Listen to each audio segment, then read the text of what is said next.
Kota Sawah Lunto, yang terletak di Provinsi Sumatera Barat, bukan hanya dikenal sebagai kota tambang yang kaya akan sejarah, tetapi juga sebagai rumah bagi kekayaan budaya yang tak ternilai.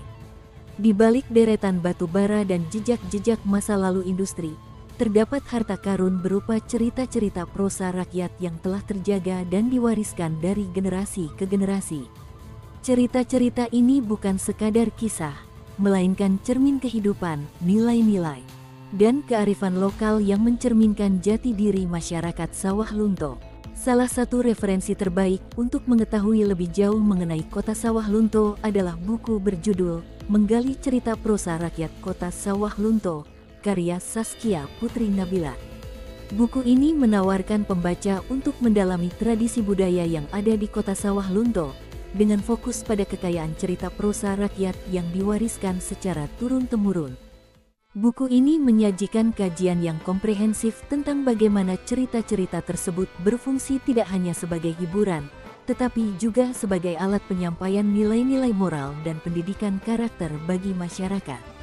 Dengan menggali asal-usul, makna, dan relevansi cerita rakyat, buku ini memberikan wawasan yang penting mengenai keberagaman budaya di wilayah tersebut.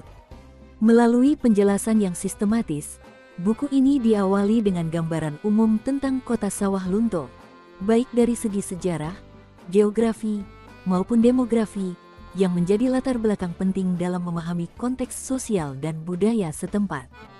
Selanjutnya, pembaca diperkenalkan dengan konsep folklor dan hubungannya dengan masyarakat Sawah Lunto, yang membentuk karakteristik unik dari cerita-cerita rakyat di daerah tersebut.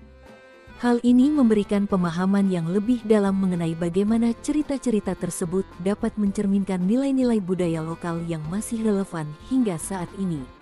Setiap bab dalam buku ini mengulas dengan rinci berbagai jenis cerita prosa rakyat yang berkembang di Sawah Lunto, termasuk mitos, legenda, dan dongeng, serta bagaimana cerita-cerita tersebut berperan dalam kehidupan sosial dan pendidikan masyarakat. Buku ini juga menyoroti pentingnya upaya pelestarian cerita rakyat yang seringkali terancam punah oleh modernisasi dan perubahan zaman. Dengan menggunakan pendekatan yang mudah dipahami dan dilengkapi dengan contoh-contoh cerita yang konkret, buku ini berhasil menyajikan topik yang tidak hanya menarik bagi para akademisi, tetapi juga bagi masyarakat umum yang ingin memahami lebih dalam tentang warisan budaya mereka. Anda bisa mendapatkan buku ini di www.buku.asia atau melalui marketplace kami di Shopee, Tokopedia, dan TikTok Shop dengan link yang sudah dicantumkan. Selalu support channel kami dengan like dan subscribe dan share ke orang sekitar Anda.